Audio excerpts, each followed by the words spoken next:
Sorry, I was taking a mouthful of beer then. Hey, it's me, Vicky Marie. Good morning, good afternoon, or good evening, wherever you are in the world.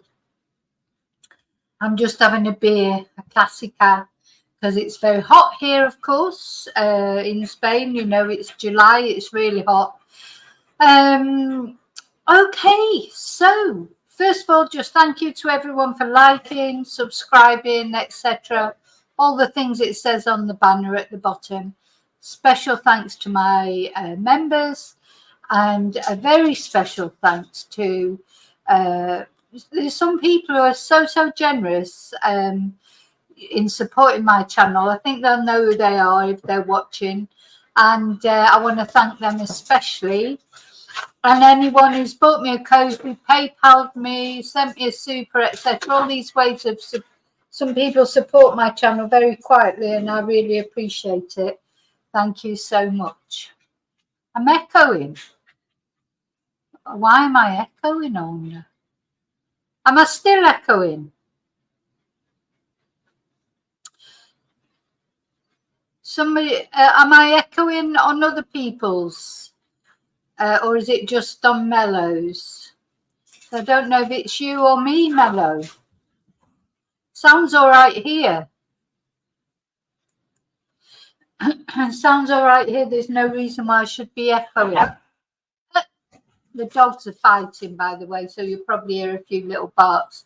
They've got like, they're having a mad half hour, let's say.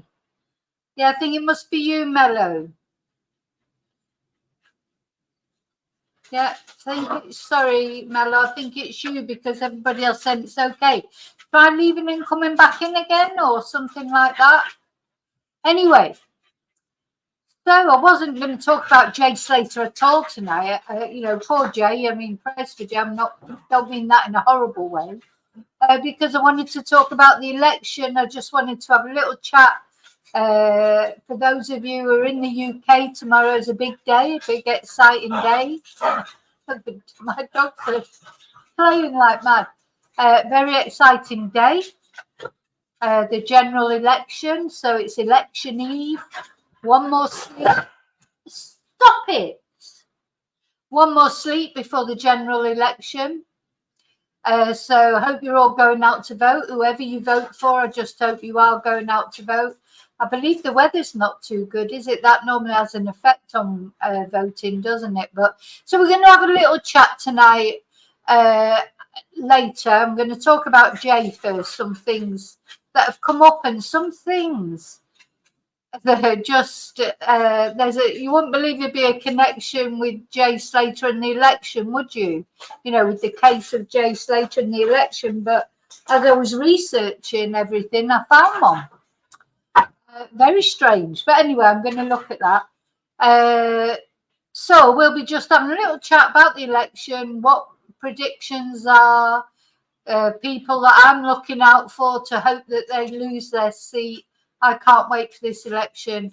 I'm going to go out in the morning. I'm going to buy a bottle of Cava and some fruit juice. I'm going to have a Bucks Fizz. Well, hopefully I will be celebrating because I will be with you from... I haven't decided what time I'm going to start the whether to start the election coverage sort of at 11, say, and because most of the results won't come through till about 3, but of course there will be the exit polls and stuff.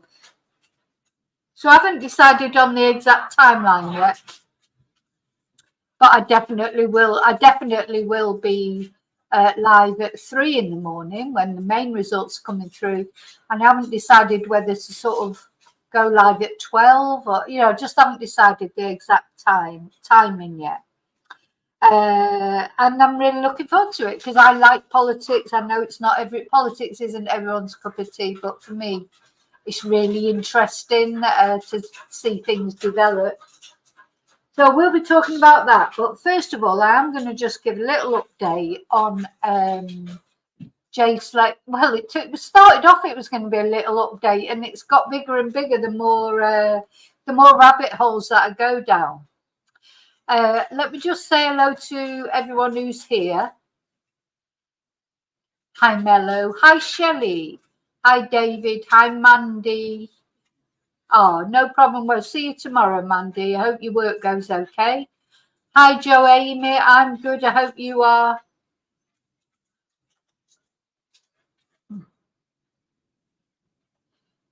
Hi, Laurie. Hi, Heather. Hi, Jim. Oh, you're watching Wimbledon? There's a lot going on at the moment, isn't there? It's the general election, there's Wimbledon, there's the football coming up at the weekend for England fans or for any other team that's still in it. You know, it's all happening. Is all this news? Too much news. Hi, Rustic.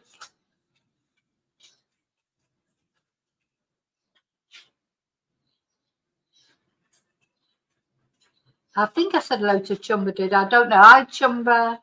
Let's say it again because I don't want to miss anybody. Hi, Jane. Yeah, everyone's a bit anti-politics, aren't they? Anti-politicians after the last 14 years. But anyway, we'll see if there's a change, because it's not only that we need a change of government, but whoever is the new government, which is likely to be Keir Starmer, he has to follow through with his promises and actually do things to change things. That's the next, that's the challenge, isn't it? But anyway, we're going to talk about that afterwards, because first of all, I need to talk about Jay Slater. Now I'm going to show you the latest postings from our favourite guy, Paul Arnott. I know a lot of people don't really want to see what he's doing or saying, but they're very quick updates. He's only done 2 posts. Hi, Pete. He's only done 2 posts. So let's have a look at them. Just so odd, this guy. So, it's almost like a comedy show now. So this was the post he put on. So he disappeared for a little while, hadn't he? Disappeared. Haven't seen anything of him yesterday. Where's he been? Because he hasn't been in his Airbnb in Masca, because everybody's been phoning the police and reporting him missing. So he's probably been with Isla in Los Americanos or whatever. He's probably been on a night out on a bender, who knows? But this is the video that he put on. And it's a bit of a nightmare, to be honest, guys. It's a bit crazy. The police have been called on me by many people, including Pedro. Now, it's been a bit complicated when losing my... So the police have been called on him by many people, including Pedro. Pedro's the guy who's renting him this hotel or Airbnb or wherever he's staying. And of course, he lost his keys, didn't he? And he lost his old phone. And Pedro had to make him new keys or put him in a different room. Now Pedro's phoned the police on him. For what? Phoned the police because he's reported him, or just reported him missing because he's not known where he is for a day? He's just crackers now, this guy. It's just descending into far. Phone and trying to get a new SIM card. I just haven't had access to any of my numbers, any of my contacts. And yeah, I've been reported as missing by many people, many people. And why is he walking around in circles in his room? Why doesn't he just sit down and do a normal video? So he's walking around his room like he does when he's doing videos when he's supposedly searching. Very odd. It's just getting odder and odder, this. And police have been here. Police have been out looking for me, guys. So just a quick update. I am absolutely fine. So talk about wasting police time. So as if they've not got enough to worry about trying to find Jay or find out what's happened to him. He goes missing and everybody's worried. Because don't forget, he's supposedly being out searching and that. So imagine if Pedro, the guy who's in charge of the guy who owns that, and he suddenly thinks, oh, hang on a minute, Paul didn't come back last night. So, of course, he's going to worry where he is. So I bet the police have been searching. They've probably had mountain rescue out. I mean, this guy he's just crackers. I'm okay, guys. It's all good. Obviously, I have been a little bit quiet on social media over the last couple of days. I am going to continue searching. I have said, that I've come out here to help find missing Jay, and I will continue to do that, guys, for as long as I can. I'm definitely going to be out here for the next 2 weeks. However, So he's going to be out there for the next 2 weeks. Well, it sounds like it's causing more trouble than he's causing the police more work than if he wasn't there. I'm not going to be posting as much content. I'm still going to be posting content, of course, guys, but not as much as I have been.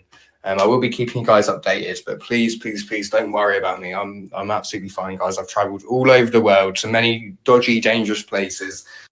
Well, you can't just say, don't worry about me, and then go off searching that terrain that he's been telling us how dangerous it is. And then not go back to the Airbnb, but not tell Pedro that he's not, that he's staying in Los Cristianos tonight or whatever, because he's obviously, if he's not been there, he's obviously been down to Los Cristianos. And of course, Isla's there now, isn't he? And we know how he loves Isla. Maybe he's been with Jay's family. I mean, it doesn't matter where he's been. What matters is not telling anyone and everybody be worrying where he is. And this is Masca. Masca's a lovely place. It really is. Look at the title of this: Chaos in Masca. Chaos in Masca. Lost phone and police confrontations. He's the only one causing chaos. Please don't worry about me. Just a quick update. Love you guys. You guys are awesome. So much love. There you go. So don't worry about him. He's fine. He's fine, even though he didn't tell anyone he wasn't going home. So everyone's been worried about him. And everyone's been worried about him. And they phoned the police. He's wasting police time now. For goodness sake. It's crackers. This guy, it's just getting more and more crackers. It started off reasonably. Anyway, he's just posted, switching off from the world until tomorrow. Much love. And the picture of him with the mountains behind him. Fair enough. Fair enough. He's just letting people know, I suppose, he's still alive. It's not even us he has to know he's still alive. But if he's staying in Masca, where, a young man has disappeared, presumably dead, he should be telling people when he's not, if he's not coming home that night or whatever, he shouldn't be making people worry. I bet that Pedro was worried sick.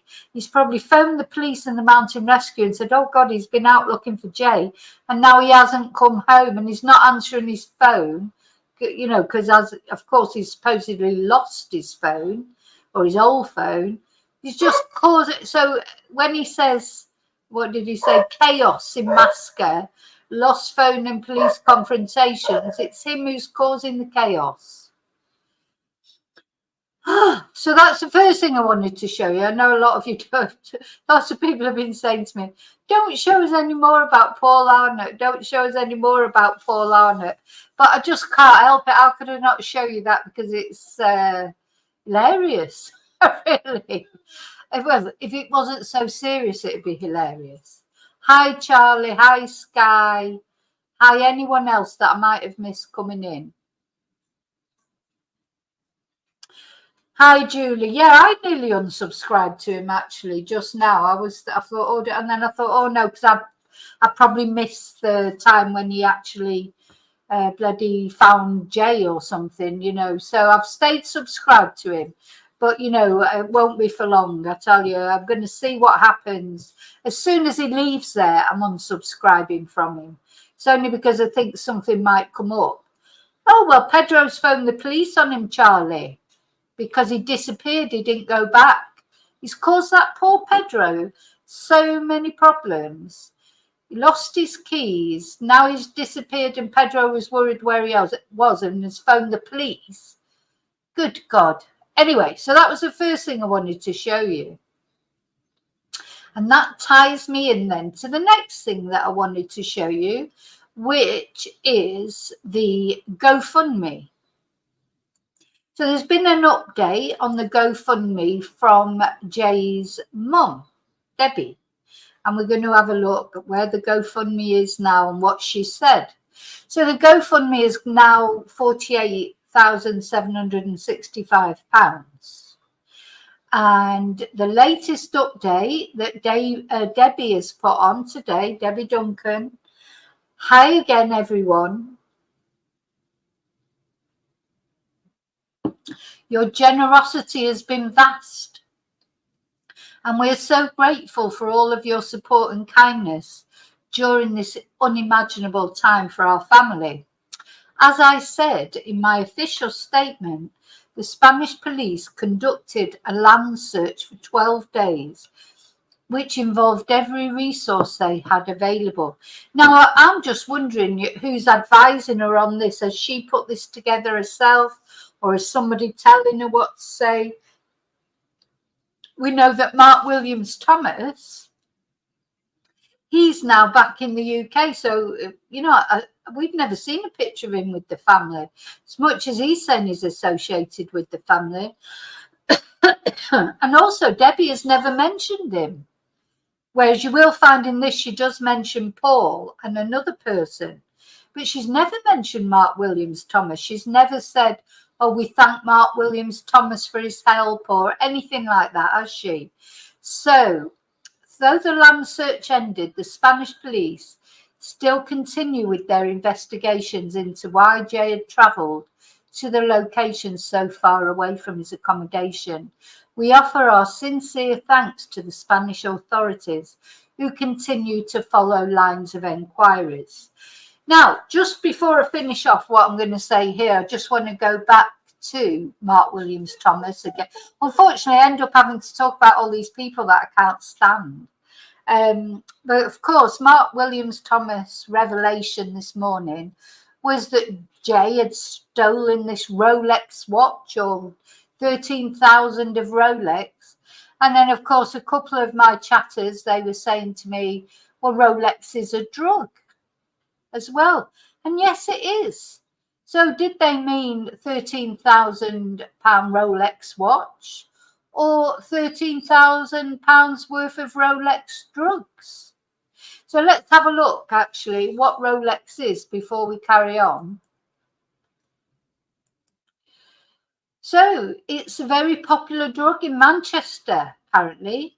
Drugs warning issued in Manchester. This is the Manchester Evening News. Drugs warning issued in Manchester over green Rolex ecstasy tablets.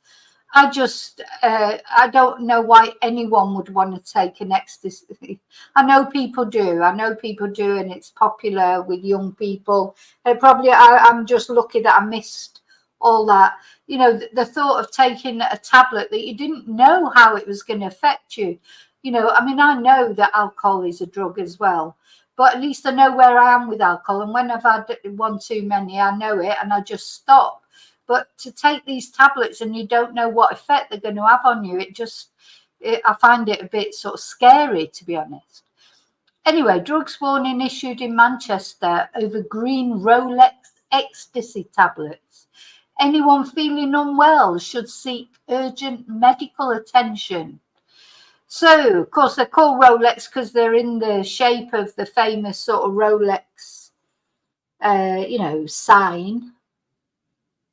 So a drugs warning has been issued by experts in Manchester over green-coloured Rolex ecstasy tablets, it's been revealed. So the Manchester Drug Analysis and Knowledge Exchange, known by the acronym Mandrake, shared details of the alert on its social media platforms and an image of the tablets.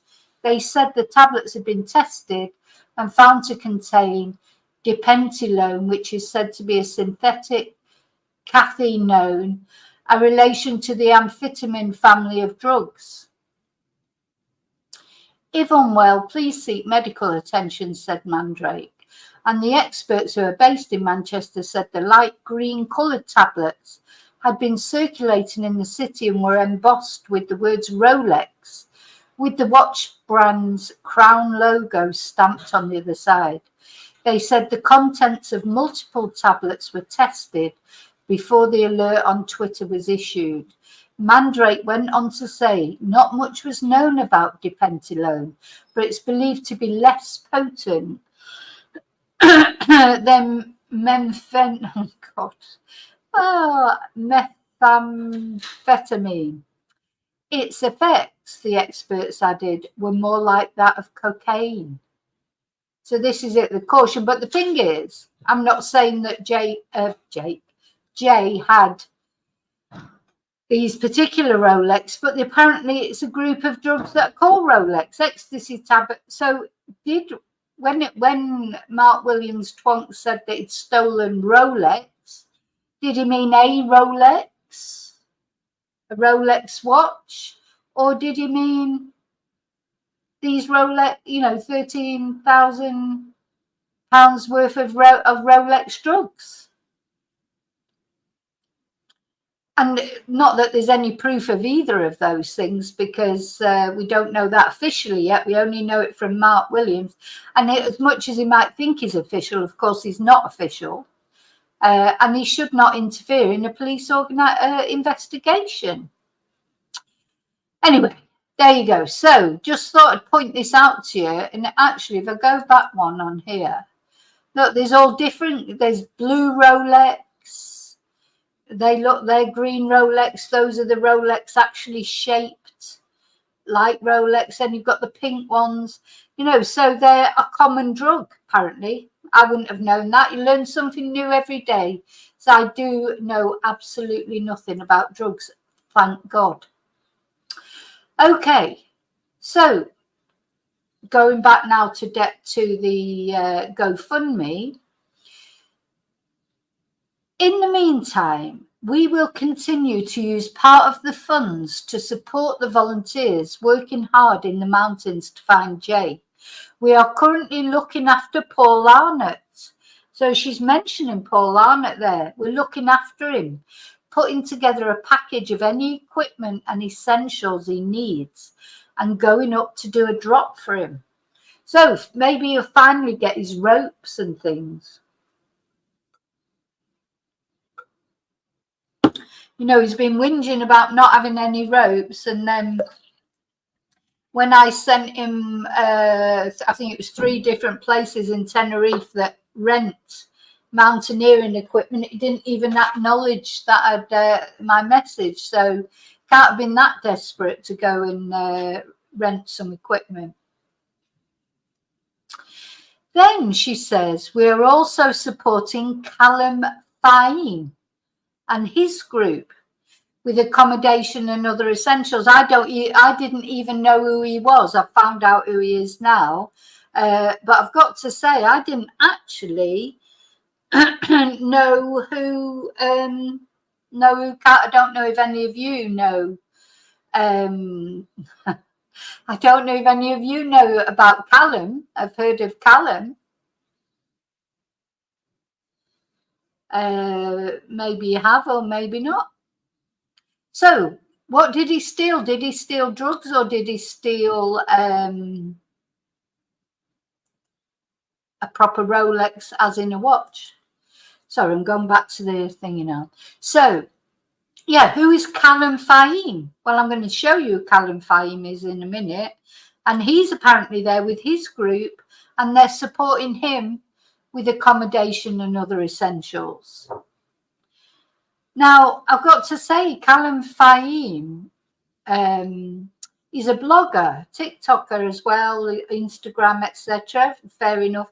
But I don't think he's like a search expert or a mountaineer or anything. You let me know what you think in a minute when I show you his profile. So the remaining funds will continue to be used to support the rescue teams who are tirelessly searching for Jay, as well as our own expenses as we remain in Tenerife looking for our boy. We will continue to keep you all updated on the progress on our GoFundMe page, and we thank you for your continued support. Please keep sharing and supporting our fundraiser to help us bring Jay home. So that was today's updates. So we know about Paul Arnott. So apparently they're supporting him and they're putting together a package of any equipment he needs. And we are supporting Callum Fahim and his group. So let's have a little look at Callum Fahim. So first of all, I found him on Instagram. I don't feel bad about showing his Instagram because it's all public. It's not hidden or secret. So you can see, you know, like he's a handsome boy. He likes the look of himself, likes taking selfies, and you know, most young people these days do.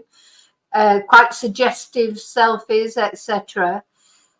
So there you go. That's Callum. Now, how he's got involved in this search for Jay, I'm not sure, except that he is also from Manchester. So it says here London. Says different things on different whatevers, but also, so he's on Facebook, on the groups, on the Jay Slater groups. Let me just... not that. Let me turn that one off.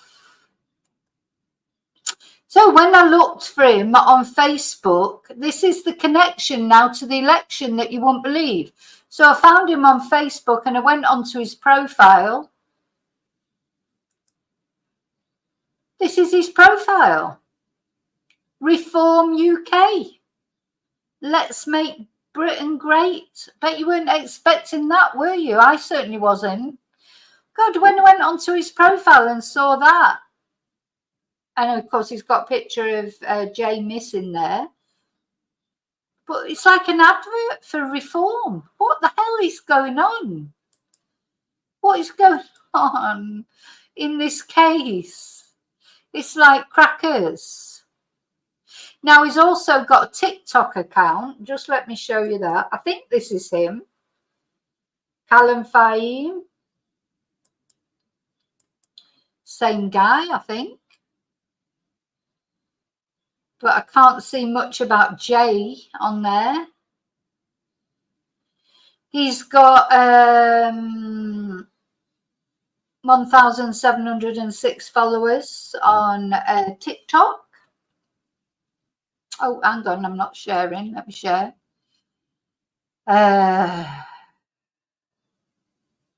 You know, what is he? So he's apparently out there in Tenerife with a group of people. So he advertised on his Facebook page. Let's go back to that.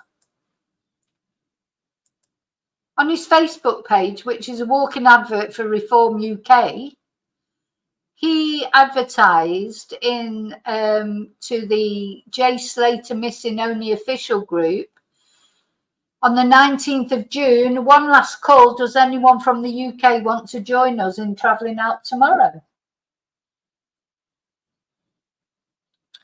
If so, please drop me a DM. I've got an Airbnb booked. I'm happy for someone to go halves and share. So, yeah, and he'd asked earlier on the 18th, would anyone be interested in flying out to go and assist in searching? You'd have to be physically fit and be able to cope with the hot temperatures. I'm looking to fly out myself, and I think it would be great for anyone who's got spare time to come and help too. Only comment if you're able to fly ASAP. If we team up together, we'll get Jay home. Now, on his profile, let's view his profile. It says he's a landlord. Callum Fahim. Oh, hang on. Pub landlord at Private. Founder director at Those Who Care. Nursing associate NHS UK. Lives in London. And he's from Madrid, it says. From Pozuelo de Alarcón, Madrid.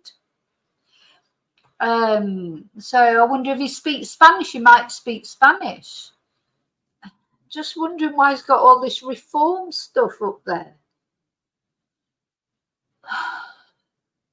So yeah, likes taking his selfies, you can see. He's got which is fine. 19th of June, he posted, "We won't stop till you're home." 15th of June, "Let's make Britain great. Reform." He had some sort of a medical intervention earlier. I don't want to look into his all these things. I'm just thinking, what are his searching qualifications? Oh, it's a very odd situation, this, I think. Oh, he's got himself as Pedro Fahim. Is he the Pedro? Hang on. Hold the phone. So it says here, Pedro Fahim. Is he Pedro that Paul talks about? Is that him? Oh, God. Well, you tell me, anybody know? If anybody can work all this shit out, please let me know, because I can't work any of it out.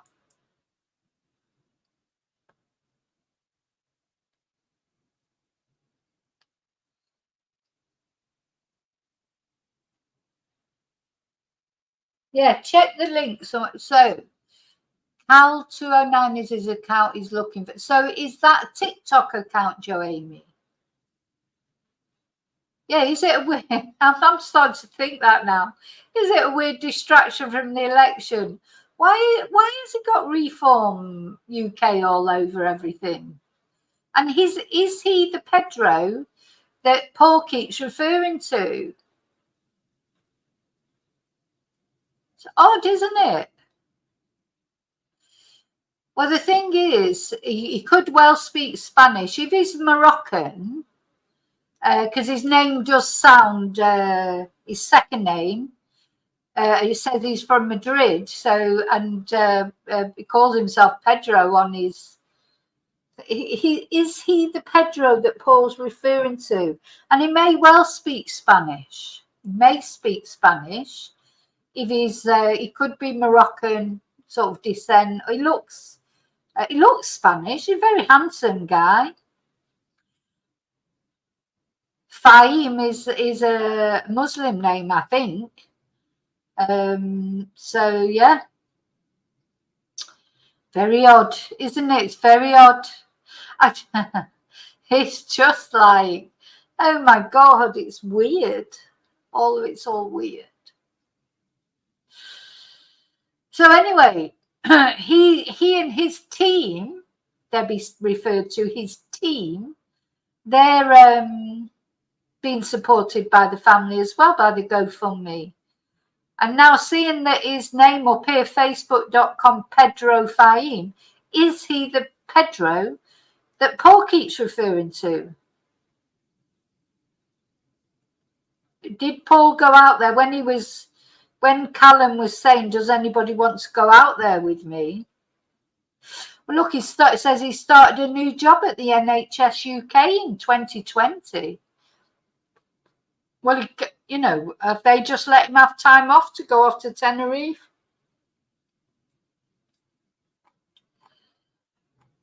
So strange, isn't it?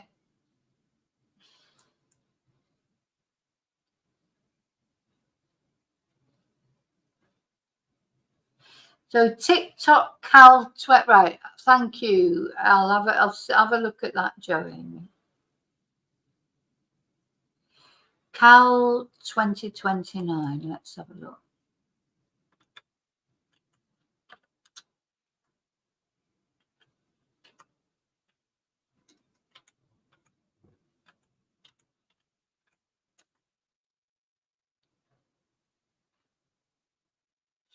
Of course, nothing's coming up. Cal 20. Let's put the thing up.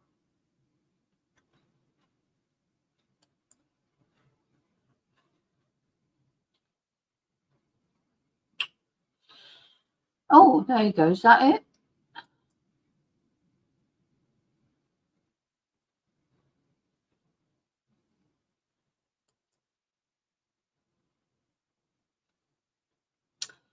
Well, it's saying he's looking to start dating again, bless him. You know, I don't want to go into all these private TikToks. I just wanted to see what he was saying about Jay, really. Why is it not coming up with all these posts? Are there no posts of him searching for Jay?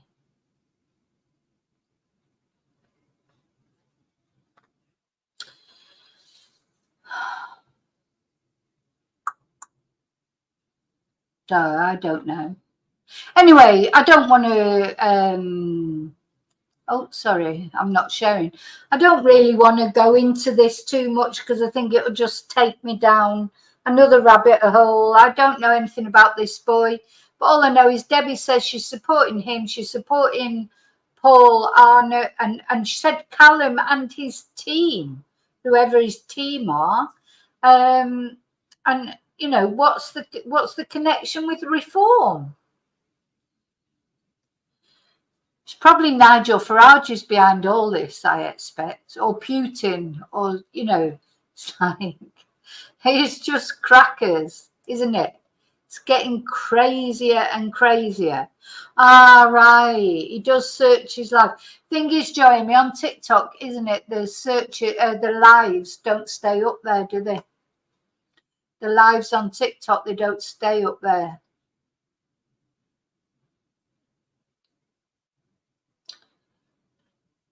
Yeah. Hi, Nick. I have a whip round to get me a better microphone, Jobo. I think, you know, but sometimes I think because, well, let's see what other people say, but most people say it's okay. So it may be something maybe you'd be better off getting some earphones.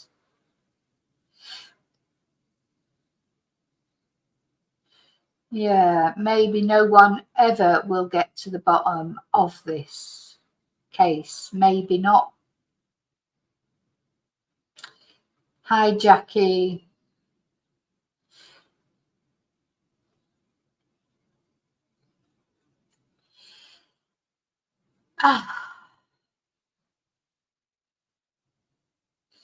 So something's going on, isn't it? Something's going on. But it did surprise me. As soon as I went onto his profile and I saw that, I just did a double take. Because I just don't see, he doesn't make any political posts. None of his posts are political. You know, so why suddenly has he got this up there? You know, it's so incongruous with all these other posts. All these other posts is like imposing, you know, like young people do for half naked and, you know, and saying things that young people say. And then to have that up there, it just seems so incongruous. Just didn't seem to go with the rest of his posts at all. Do you know what I mean? That's how it felt to me anyway. I don't know if you all feel the same way or not. But yeah. So that's it. So just to let you know, I'm not going to be talking about Jay Slater now. I'm going to talk about the election. So those of you that are only on it, I mean, you can all still talk between yourselves about Jay, and I will say what I can, but I'm going to talk about the election. So tomorrow, in case you haven't noticed, if you're from the UK, there's an election. And I hope you're all going to vote and that, because, as I say, I don't care who you vote for. It's just important that you vote. Elections are important. People think they don't make any difference, but do you know what? They do make a difference. You know, I was lucky enough to grow up in a time when we had decent governments. And, you know, there were opportunities for people like me who lived in council estates, you know, weren't born with a silver spoon in the mouth. It was more of Britain was a meritocracy then, wasn't it? You know, you could get on if you, you know, it didn't matter whether you were born into a rich family or not. I don't think that's the case now in Britain. I think it's harder and harder for people to get on if they're not, you know, if your parents can't afford to send you to university, or, you know, or you've got to get out and work as soon as possible because your parents can't afford to keep you or whatever. You can't afford to buy a house, you can't afford to do this, you can't afford to do that. So, you know, governments, good governments, they do change people's lives. It's not true that all governments are the same. It definitely is not true that. I've seen the difference that governments can make and what the opportunities that good governments gave me. No government is perfect. There's no, you know, Keir Starmer, if he does win like he's predicted to, he's not going to just walk in there and within 2 weeks everything will be fantastic. It takes time as well to undo all the damage that's been done to Britain. But there's hope. There's hope. Hope is a very important thing.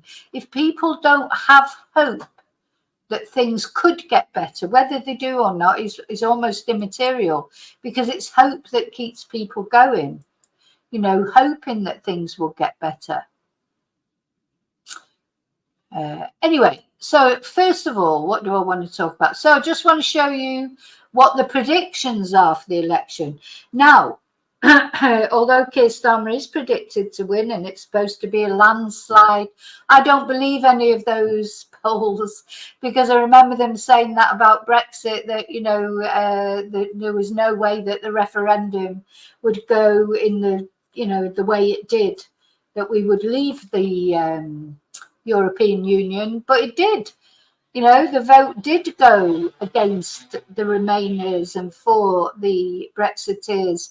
And look what happened there. Look what a mess that's caused. You know, there's really, I defy anyone, honestly, to tell me one benefit of Brexit. You know, who feels better after Brexit? I don't think anybody does, really. Has anybody's lives improved since Brexit?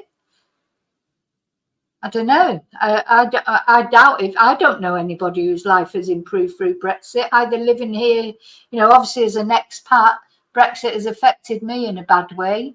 And I think it has affected all my family in a bad way as well in the UK.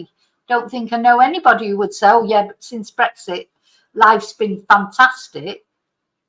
So let's see what they predict.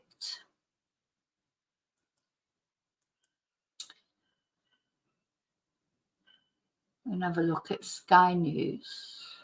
So, of course, Keir Starmer is like, you know, pretty happy at the moment, because even the Sun newspaper came out in favour of Labour. The last time the Sun newspaper did that, I mean, not that I like the Sun newspaper, I really don't, but it's quite a good weather vane, if you like, as far as politics are concerned, is when the Sun comes out against the Tories, because the Sun is a Tory paper. You know, it's known to be a Tory paper. So when the Sun comes out against, the Sun newspaper comes out against the Tories, the last time that happened was when Tony Blair won the election. So that is like, they've just come out in favour of Labour today. So unusual that. So it says, the newspaper says, while it supports many of Rishi Sunak's policies, the Conservatives are exhausted by 14 years in power and have become a divided rabble. So, of course, here's Keir. Let me try and get rid of this advert if I can. I don't know if I can. Here's Keir. Change. Vote for change. Vote Labour. And he has said, so now, and the other thing about Keir Starmer, he's a Sir. There's too many Sirs these days. I mean, I would abolish the House of Lords. And to be fair, Keir Starmer has said that he's going to abolish the House of Lords. Let's see if he does. But anyway, he's a Sir because he actually deserved it from his career, not just because, you know, he donated a load of money to the Tory party, like most of the barons and baronesses and lords and ladies in the House of Lords.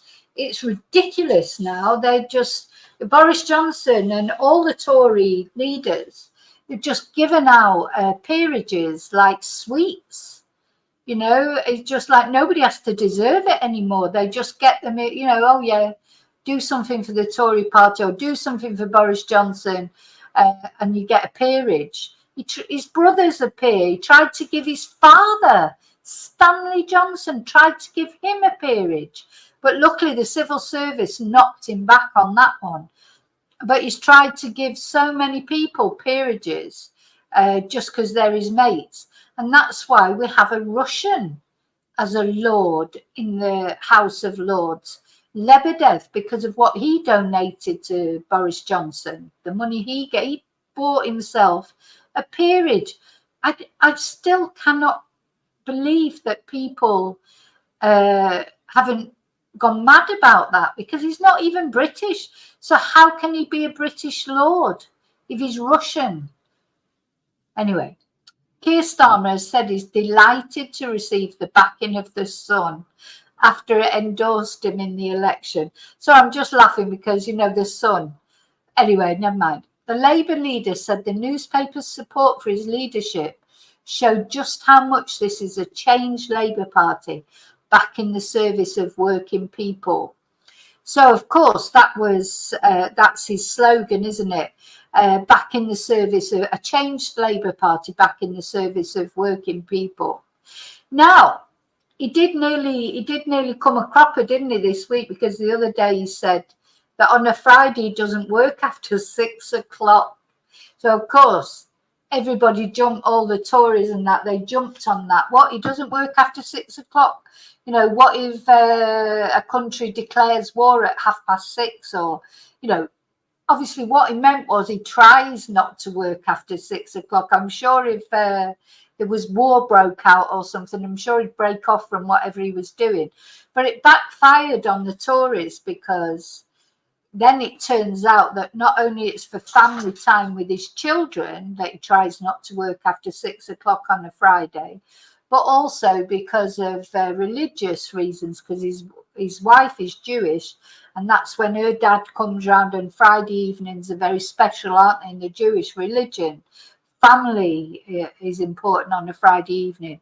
So, yeah, I mean, he's not talking about when there's emergencies. He's talking about, you know, in just a normal. I mean, to be honest, I try my very best not to work on a Friday afternoon as well, but I'm not Prime Minister, not yet anyway. But yeah, so that was something. Let's see what these people have got, because there was a big outcry about it, wasn't there?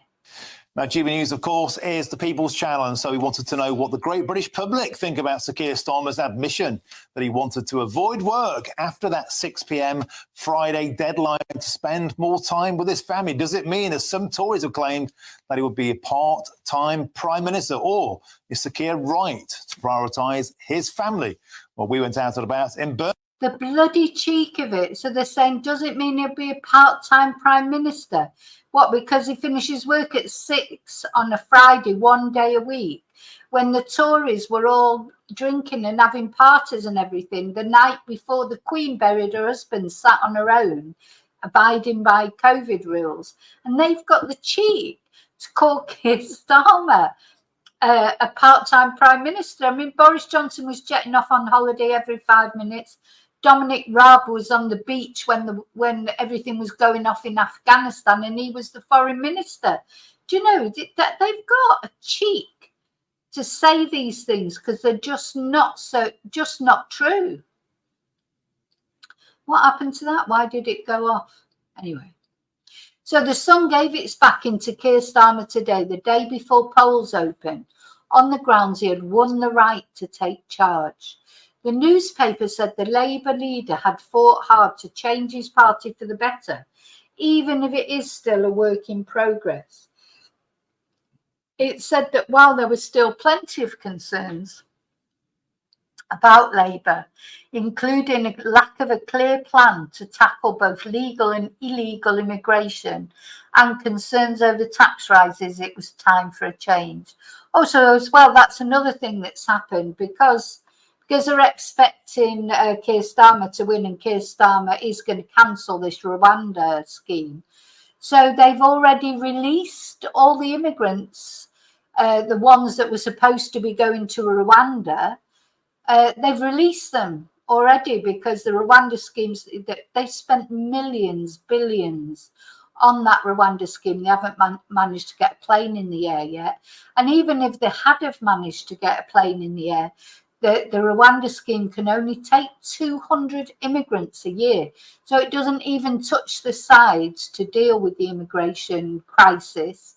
And, you know, we'll see what Keir Starmer does about it. He says he's going to create this border force control and smash the gangs. Who knows? You know, we just have to wait and see. Hopefully he's going to do whatever he says he's going to do. I mean, immigration, it's a hot potato, isn't it? People feel very strongly about immigration for various reasons. And, you know, that's probably for another video, for another debate. But and not only in the UK, of course, that we've got these immigration issues. This is every country in the world has got immigration issues, from what I can see, really, except from the countries that these immigrants are fleeing from. It's very, very touchy subject, isn't it? And I personally am not against immigration at all, but because I am an immigrant, I think I feel differently about it. I don't like it because, you know, I am an immigrant in Spain, really. I live in a country that's not my, you know, I've come to this country, and there's probably a lot of Spanish people resent people that come to live in Spain, take their housing, or, you know, I mean, there's not benefits that you claim here, but it's still, they think of them as taking their jobs, taking their houses, various sort of things. But you know, it's a very complex subject, isn't it, immigration? So I'm not going to get into that now because we'll all be arguing with each other. Anyway, so they've said that he's won the right to take charge. And, you know, that's what the Sun say. So if the Sun say it, it must be right. And they said the Conservatives had become this divided rabble, more interested in fighting themselves than running the country. So the prediction from the latest YouGov poll is Labour is on course to win 431 seats, with Lib Dems are supposed to be going to do really well as well. Ed Davey's done an interesting campaign, hasn't he? He's done something crazy every day, including a bungee jump to attract attention. Quite like Ed Davey, actually, and if I thought he could win, I would have voted perhaps for him. But of course, he's not going to win. But the other thing you've got to remember is if you're not sure who to vote for, you know, you've just got to vote for the person that's right for you, that you think will do the, you know, whoever's standing in your constituency where you live. Who do you think is going to do the best, you know, for you, for what the things that are important to you? And, you know, it's difficult sometimes to know who to vote for. You can also do a tactical vote, because if maybe you live in an area, maybe you want Labour to win, or you want the Conservatives to win, or you want the Lib Dems to win, but they haven't got a chance in your area. So you can do a tactical vote just so the one that you don't want to get in doesn't get in. That's another thing that you can do.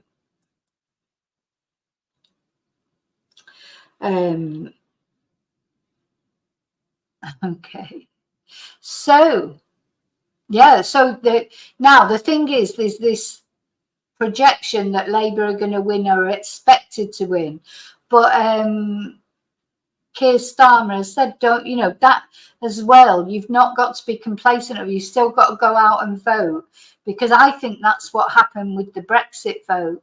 I think people thought, oh, it'll never happen, because I didn't think it would ever happen. And I'm sure I wasn't the only one. And people were lazy going out to vote. Because don't forget, it was only, I think it was 3%, wasn't it, in between the Leavers and the Remainers. You know, so it wasn't a resounding vote. I don't think it should. I think when they do a referendum like that, there should be a clear margin, you know, maybe at least 10% in between the yes and the no, because when it's only 3% like that, that's why there's been so much division over it. Because it's practically 50-50, really, isn't it? Britain was practically 50-50 as to whether to leave or remain. You know, it wasn't as if it was 70% to leave. and 30% to remain, or whatever. You know, it was a tiny difference. So to me, it shouldn't have counted, honestly, and I believe that both ways, because it's just caused the division that there is at the moment. So what else? I'm just going to show you a couple of things about, talk about a couple of things about the election. I'm not going to go on about it a lot because I'll be talking about it a lot tomorrow. But I just want to give you an idea of the timeline of the election. You know, when we can expect the results. I know, oh, sorry, something I forgot to say about Jay Slater is a lot of people have asked me about the timeline. And, you know, it's that I am going to, when the election's over and the football next week, I am going to try and put together a timeline, you know, based on what we know now, because the timeline has changed so much, so many times. But I am going to look at that. Quite a few people have said that they're not clear on the timeline. So Thursday's general election is set to be a long one for anyone working in British politics and for people following along. People will be voting all day. So the polls open at 7 a.m. So if I was there voting, I'd be out there at 7 early, get it over with before there's loads of people. I hate all those people around and queuing and etc. So they open at 7 and they will close at 10. So after 10, no, you can't vote. So you need to try and get your vote in before then if you haven't already done a postal vote or whatever. Seats will be declaring all through the night, and a picture of who will be in government next will start to come clearer as the night goes on. And this is what could happen through the night. So at 10 p.m. the polls will close. They'll open at 7, close at 10, then no longer possible to vote, and the votes will start to be counted. And that's when we'll get the exit poll. So I've got to report on the exit poll, haven't I? So I may be here for the exit poll live and then try and get a couple of hours sleep, or I'll probably end up staying up all night. I don't know, but I'm definitely buying a bottle of champagne in the morning, as I say, and some fruit. I'm hoping that I'll be on Bucks Fizz on Friday morning. Yeah, so the exit poll will give a picture of how the election has gone, and these are normally accurate. So that means 10 p.m. will be when we get our first idea of who's won. And then from 11 p.m. onwards, the first seats will declare.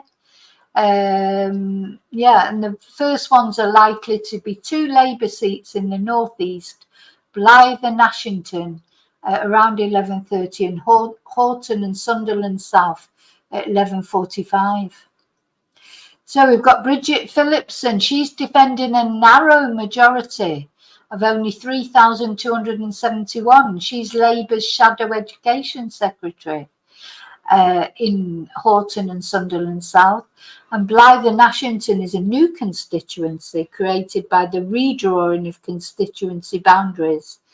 And Labour has a majority of 6,118 there. So the outcome of those seats will give a clearer idea of what we can expect. So, of course, it's not only Keir Starmer and Rishi Sunak, is it? Because then, of course, there's Reform, that Callum seems to have something to do with. Reform UK, Nigel Farage, he's in Clacton, which he knows nothing about Clacton. He doesn't live in Clacton. Why he thinks he's got a chance in Clacton, I don't know. But that'll be a seat to look at and to follow. And then between 12 and 1 a.m, that's when the key early seats are likely to declare.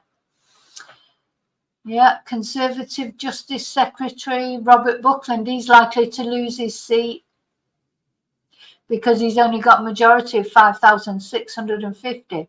Apparently, even Rishi Sunak has expressed concern that he might lose his seat. And then there's Basildon, Ballyricky. Yeah, I mean, I won't go through all of them, but yeah, so as we go on then through the morning. Now, and then at 1 a.m. we get this. So it's going to be interesting in Scotland, because normally the SNP, of course, do really well in Scotland, or they have done for ages. But it doesn't look like they're going to do very good this time. You know, there are SNP seats. They're being targeted by Labour. East Kilbride, Strathaven, Hamilton and Clyde Valley, and Rutherglen. Yeah, and then there's Ed Davies' party, the Liberal Democrats. They're expected to do well. There's been massive tactical voting, massive tactical voting where there's a real determination to get the Tories out. And then after 2, the flow of declarations is likely to pick up. So I think by 3 o'clock, I think we'll know more or less what's going to happen. So Keir Starmer's own seat is Holborn and St Pancras in central London, and he'll probably get his result around 2:30. He has a very safe majority of over 22,000. Gosh, that is a big majority. I reckon it'll be double that tomorrow. But then I think there are quite a few mid-Bedfordshire taken by Labour in October for the first time in 106 years. If they win again here, it will suggest they're on course for a mammoth victory. Bolsover in Derbyshire. Now, that went to the Conservatives in 2019. I think that was Dennis Skinner. They used to call him the Beast of Bolsover, didn't they? The Labour guy, like the Beast of Bolsover, Dennis Skinner. I mean, he is out the arc, like a very old-fashioned sort of Labour guy. But yeah, he'd been sitting in the Houses of Parliament for years. But he lost his seat in 2019 to the Conservatives, you know, when the red wall started tumbling down. Yeah, Peterborough and Redcar, 2 more Labour targets. And this is interesting, because where it says the Lib Dems are hoping to hear of a positive result for them in the Devon seat of Torbay. Well, one of my students, she's a doctor and she lives in Devon. I think it's North Devon, and she's been canvassing for the Liberal Democrats. She wants Labour to win, really, but Labour's got no chance in her constituency. So she's been out canvassing for the Liberal Democrats. There's so much tactical voting going on. Oh, this is a Conservative guy admitting that he thinks that Labour's going to win. Let's have a look. You do accept that the Conservatives are going to lose the election? Oh, yeah. Yeah, for sure. I mean, you've seen in the polls, it's a disaster, right? Well, I can see that, but I still see Conservative spokespeople appearing on programmes like this. I mean, I would say up until probably yesterday, trying to sort of say that it can still be turned round, but you don't think it's possible? No, I think the Conservative Party is going to lose. I'm sorry about that, but I think for someone like me, it's right to be realistic. I think there will be people who talk today about voting reform, but in the booth don't. And I think there'll be some Labour voters who aren't as in love with Keir as maybe the pollsters would have liked them to have been. Like Ash. Maybe like Ash. But listen, there's a strong feeling that it's time for a change, and that's evident anywhere you go. Okay.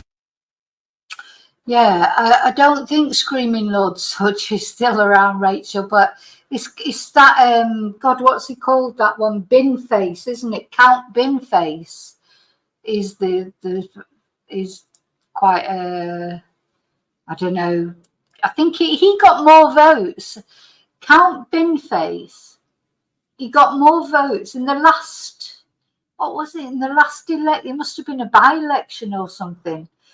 He got more votes than the Conservative candidate, Count Binface. Anyway, so the 3 a.m. is the busiest time of the night. Around 250 results expected. So I will definitely be on by then, because that sounds like when most of the results are going to come through, and that's when the seats of Chancellor Jeremy Hunt. Oh my God.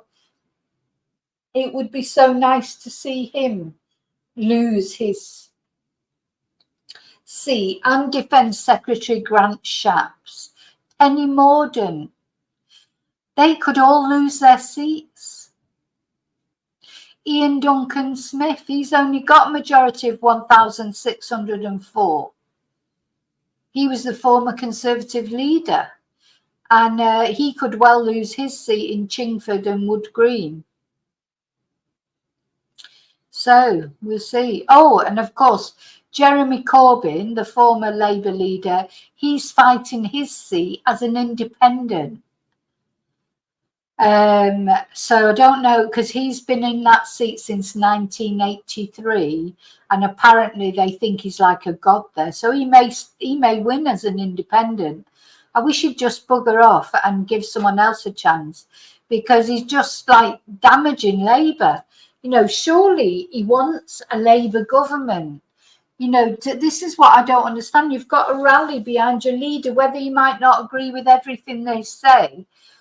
What do you want the Conservatives to be back in again? It really irritates me, Jeremy Corbyn. Now he really irritates me. We should just get behind Keir Starmer. That's what Keir Starmer got behind him when he was leader. That's what he should do. And they're saying that Labour could lose Bristol Central, which is a new seat, to the Greens. Now the Greens have been, well, I haven't heard much about the Greens this time, I don't think.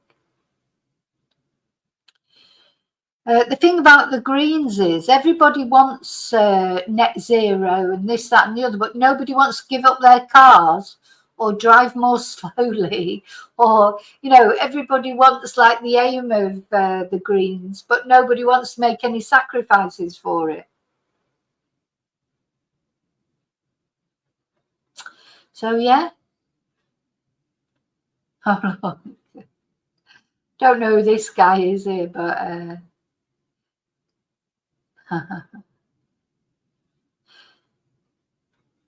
So before AM, before Rishi Sunak's seat, what is his seat? Yeah, his seat is in Yorkshire. He's probably never even been to Yorkshire. What is he doing with it? Most, you know, they don't live in their constituencies, do they, most of them?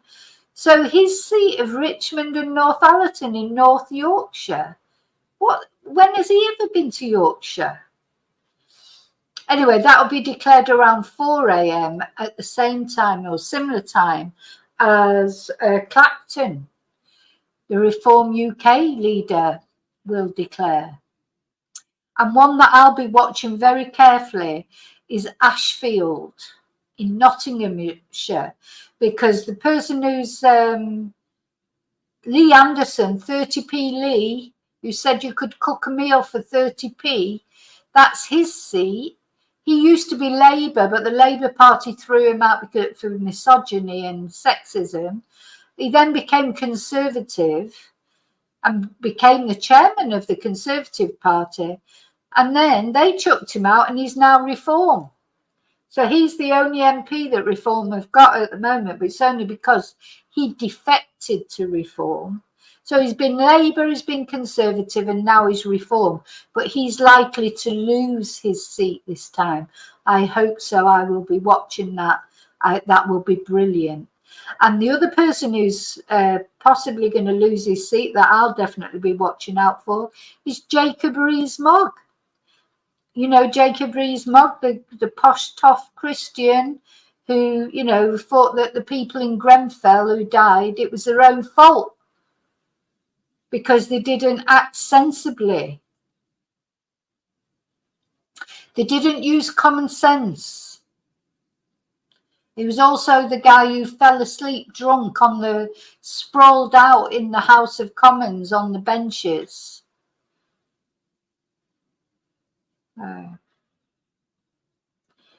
Can't wait to see him go. So now these bellwether seats that they're talking about here are fine. So the bellwether seats are the ones that could go either way, and are also, they're like an indicator. You know, if some seats do sort of swap between the two parties or the three parties or whatever, and they're called bellwether seats. And the way they go is a good indicator of how the whole election is going to go. So that'll be 5 a.m. before they declare. Liz Truss has got a majority of 24,180, so she's unlikely to lose that majority, isn't she? Though how anyone could vote for Liz Truss, honest to God, I would rather vote for the lettuce. How could you vote for Liz Truss after what she did? She's as mad as a hatter. She is as mad as a box of frogs, Liz Truss. And she was Prime Minister for about 2 weeks and she totally wrecked the economy. How could you vote for her? Anyway, so then 6 a.m. and 7 a.m., that's when your final seats are set to declare, so it'll all be over with by then. We'll know. We'll know by then. I'll probably be drunk by then on Bucks Fizz or whatever. Anyway, I hope some of you will join me, if not the whole evening. You'll join me when you can. Oh, let's have a look. I need to have a look at, yep, Andrew Snowden. Where is he? Of course, we've got to keep an eye out for Andrew Snowden.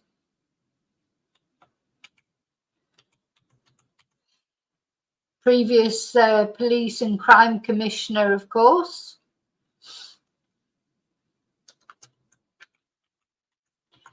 In Lancashire, which of course we know him from the Nicola Bulley case. He's now standing as an MP for Fylde. Let's have a look at him. Hi, Tina.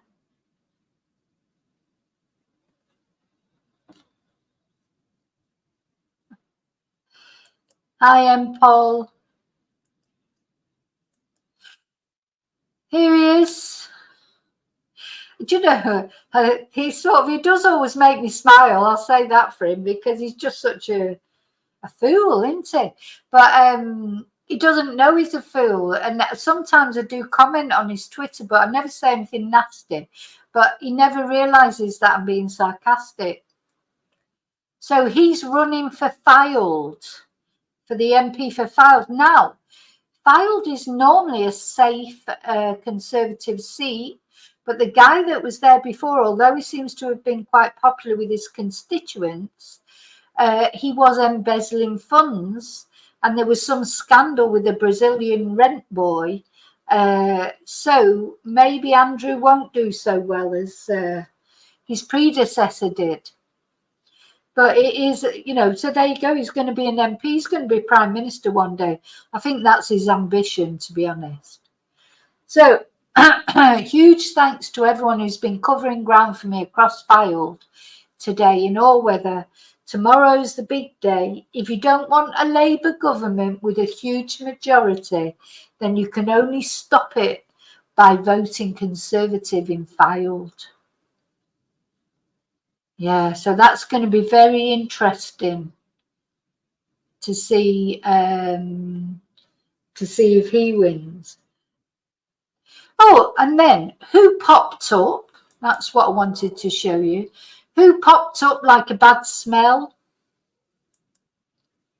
yesterday with 1 day to go? Boris Johnson came out from under his rock. Here because we love our country. And whatever our... Why do people like him so much? A lot of people think he's great. Look at the state of him. And he's a bully. He's a bully, he's a tramp, he's a womanizer, he's a domestic abuser. He's everything horrible. He's not, I just don't understand. I don't understand what women see in him. He seems to have, women seem to get bowled over by him. I have absolutely no idea why.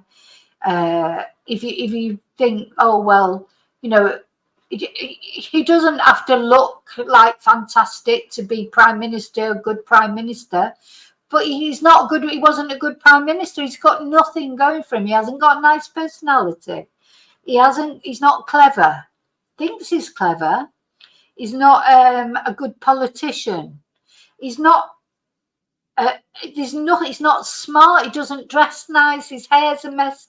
He's always trying to cover up his bald spot.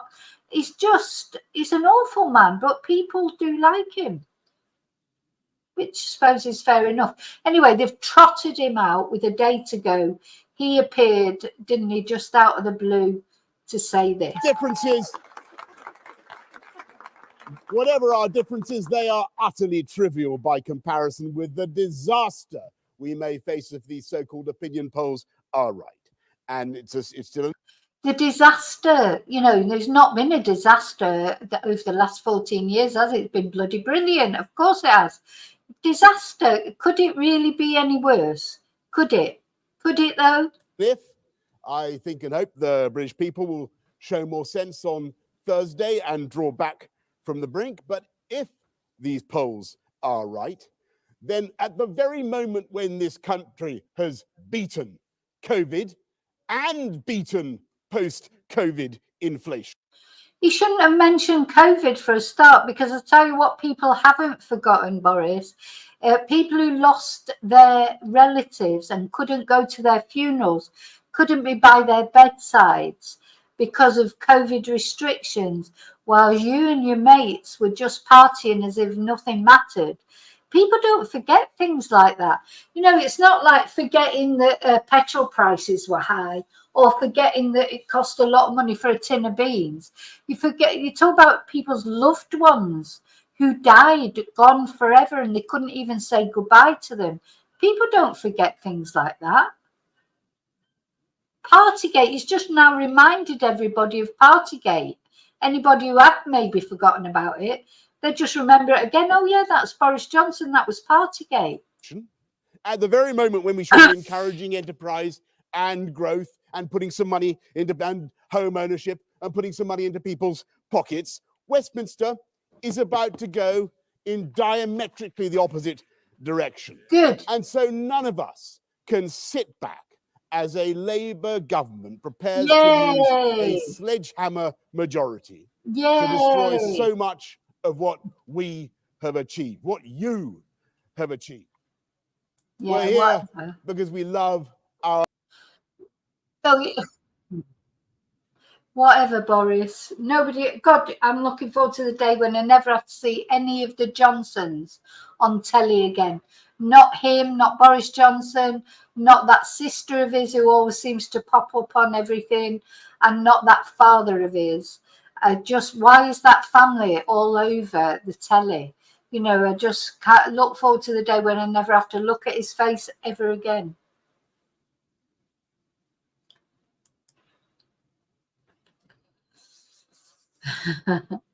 Do you know why he does his hair like that, David? Is because he's going bald, and he goes like that on purpose.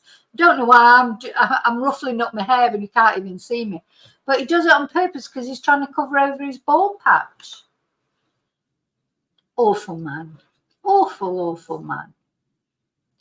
Exactly. Fancy mentioning COVID. He would have been better off not mentioning it. So let's remember what happened in COVID. So first of all, nobody could see their loved ones, but they just all partied as if nothing was going on. Even the Queen sat on her own at her husband's funeral that she'd been married to for God knows donkey's years. Sat on her own because she didn't want to break the rules. What's his face? That other one. What's his name now? The one that went in the jungle. He was kissing his mistress in 10 Downing Street. Who took that video? I don't know, or who leaked that video.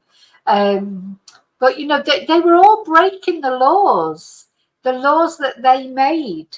And I saw the difference. Because obviously I was in Spain during COVID. I couldn't move out of Spain. I couldn't go and see my family or anything. But I watched it from here, like our Prime Minister and the way he dealt with it, which wasn't perfect. There's a lot of Spanish people don't like our Prime Minister. I think he's bloody brilliant. But the thing is, I watched him. He was so different from how Boris dealt with it, from how the Conservatives dealt with it. And it was so confusing and so It was just awful, wasn't it? And, you know, nobody in Spain wanted the lockdown either, but he just seemed to make it all seem logical and make you really feel that it would be okay. It was very reassuring. But anyway, so yeah, mentioning COVID, and I have mentioned before on a video, a friend of mine, her sister who had Down syndrome, had to die alone in intensive care in hospital. None of the family could go and see her. And then they couldn't go to, you know, have a proper funeral for her. My friend lives in France and she was stuck in France. She couldn't go. But even her family that were in Manchester, they couldn't go and see her either. So poor, you know, she had, it's just horrible. And it, you know, if you thought that people made those sacrifices, you know, because they thought they were doing it for the collective good, and then to find out that in the meantime at 10 Downing Street they're all partying as if nothing's going on, is it was just, God, I just can't, you know, how can he stand there and say that? How could he stand there and say those things that he said? Cares about Britain, or he doesn't care about anyone except himself. He was probably paid to go and speak there. Wouldn't do anything. He wouldn't get out of bed if you didn't pay him to do it. Anyway.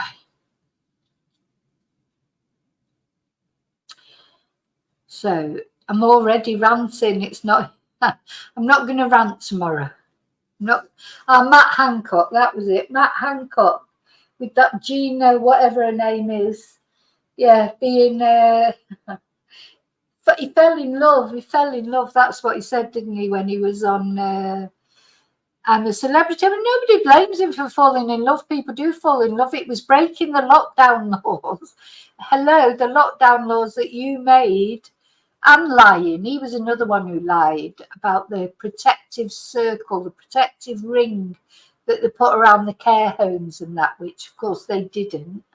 Oh God, lie after lie after lie. I don't care what anyone says about Keir Starmer. They can say he's boring, they can say he's this, they can say he's that, but I think he comes over to me as an honest and sincere guy, and I think he'd just be a million times better than this government. And Rishi Sunak, Snaky Sunak, who said he was going to come in and be, you know, deal with everything with integrity. Well, he hasn't, has he? So he's another one. Anyway.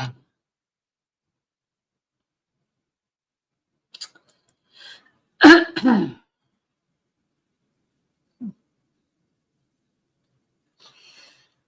know the thing is, nobody wanted to abide by the lockdown rules. No, they affected everybody in one way or another.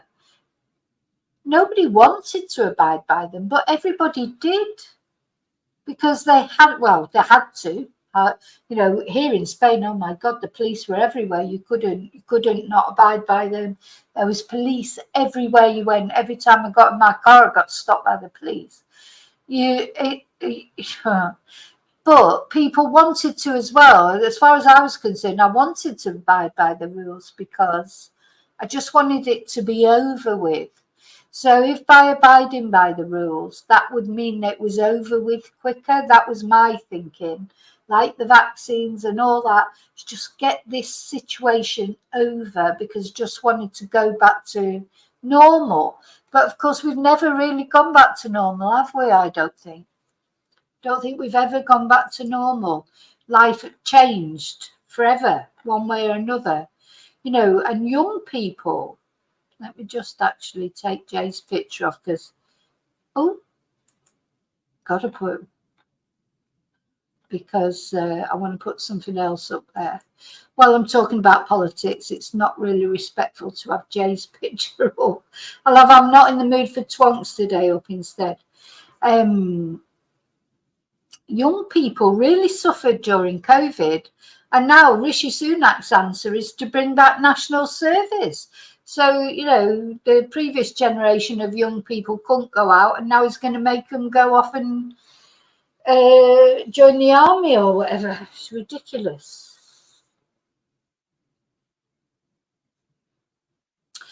Yeah, it was lonely, Charlie. Or because you were here in Spain, it was very, very strict here, wasn't it? I'm lucky that I live in a biggish house. It's on different floors. I've got roof terrace upstairs. Some people were stuck in little apartments with children, trying to entertain kids in tiny little apartments or with no garden, no outside space. It's very, very difficult. Could never see their families. Lonely for everyone. And then another friend of mine in Manchester, her husband got COVID and she had to look after him herself because at first when he was really poorly, the first time he was really poorly with it, they hospitalized him, but he was only in hospital a couple of days and they stabilized him and brought him home. And then she had to look after him because nobody could come and help her because of the COVID rules. But then he took a turn for the worse again and she had to phone the ambulance again. And the ambulance came out and said they couldn't take him to hospital because the hospitals were overflowing. And he would have to stay at home and they would stabilise him. And then he'd just have to take his chances and hope. And it took him 3 weeks before he got out of bed. He couldn't breathe, he couldn't speak, couldn't eat. And they couldn't even take him to hospital. So, yeah, this is what people were doing. People won't forget that. If Boris Johnson thinks people are going to forget that they were all partying while people were suffering, people aren't going to forget, So I think it's going to be a bit of a seismic thing. But I never got COVID, touch wood. As far as I know, I've never had COVID. I had all the vaccines. I'm not having another one, though. That's it, no more. But, yeah.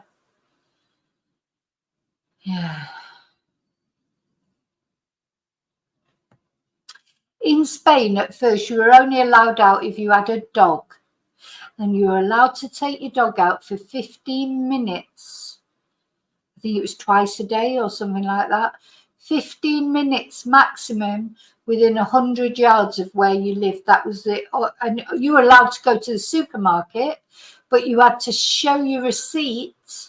You had to buy, like a big shop, you had to spend more than 50 euros. The police would check your receipt. And if you hadn't spent 50 euros, they would fine you because you were supposed to only go once a week to the supermarket. So,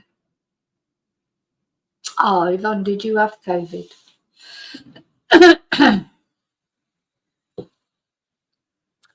Anyway, I've got to go because I can feel my voice is going. I've got to save my voice for tomorrow, haven't I?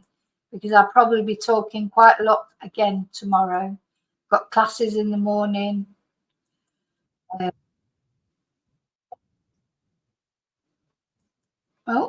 on. So, thank you for being here with me. I hope I'll see you at some point tomorrow night. Now it's, of course, it's Members Live tomorrow. I may have to put it off till Friday. I'll see. I just have to see. I've got to work out a timetable. I'll definitely do a Members Live. If I don't do one tomorrow about 8ish, I might do it Friday instead. But we'll see. See how it pans out. But all take care and don't forget to vote. If you haven't already voted, postal vote, don't forget to. Hi, Nick. I'm not sure exactly what time. I'm trying to think how to do it. Maybe about 12 or something I might come on.